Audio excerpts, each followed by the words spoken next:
Ce qui est inavouable, je l'avouerai jamais. Vous êtes mal barré. Je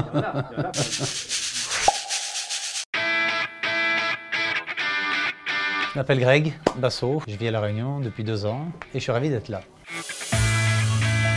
J'ai participé à Greg le Millionnaire, à la Ferme Célébrité et actuellement je suis animateur de l'émission Les Vacances des Anges 4. Greg le Millionnaire, c'était en 2003, il y a 18 ans cette année. Le concept de Greg le Millionnaire est simple, trouver l'amour, ou si elle était là pour moi ou pour mon argent fictif, parce que c'était basé sur une supercherie et j'étais entouré de 20 nanas. Moi ce que j'ai envie de voir vis-à-vis de cette expérience, c'est si une femme peut m'aimer malgré le strass et les paillettes. Désormais riche, il doit apprendre les codes de son nouveau monde, avant que Greg le Millionnaire ne rencontre ses 20 prétendantes. Oh, mon meilleur souvenir de télé, c'est quand ma mère est venue me rejoindre pendant la Ferme Célébrité en Afrique. C'était vachement cool. J'ai vraiment kiffé. C'était lors d'un tournage en Afrique pendant la ferme. Je devais aller nager avec le requin blanc dans une cage et c'était un rêve. Et quand je suis sorti de là, tout le monde a été malade sur le bateau, moi le premier, parce que j'ai pas le pied marin et on a tous... Je vais pas rentrer dans les détails, mais c'était vraiment pas agréable. J'ai qu'une hâte, c'était d'être sur le plancher des vaches, c'était horrible à vivre.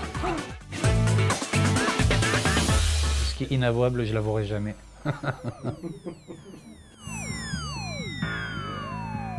Ça m'a fait connaître du grand public avec une grosse notoriété quand même, ça m'a ouvert plein de portes, j'ai beaucoup voyagé, j'ai tourné dans des séries télé, j'ai fait une pièce de théâtre au Théâtre de Tréviers à Paris, j'ai commencé un petit peu ma carrière de comédien, je me suis éclaté et ma vie elle a complètement changé, c'était top. Je suis arrivé à La Réunion en suivant ma femme qui voulait qu'on vienne s'installer ici parce qu'elle avait son petit frère qui était là et qu'elle avait vécu ici à l'époque déjà et qu'elle avait adoré. C'est dur de ne pas aimer La Réunion quand même, c'est une belle île, les gens sont cool, on mange bien. C'est quand même assez agréable, il y a une vraie douceur de vivre et puis surtout les communautés se mélangent bien je trouve et vivent bien ensemble. J'ai pas envie de polémiquer donc je vais me taire sur les requins. Non, pas grand chose parce qu'il y a le Covid, sinon je suis directeur d'un resto-club à Saint-Gilles, le Yacht Club, qui est fermé actuellement avec le Covid. Oh, l'accueil des Réunionnais est super bien. La femme de mon beau-frère est créole, ils nous ont mis dans le bain direct, ils nous ont invités un peu dans la famille avec 60 personnes qui mangent les marmites, des pique-niques de folie, c'est dur de ne pas apprécier.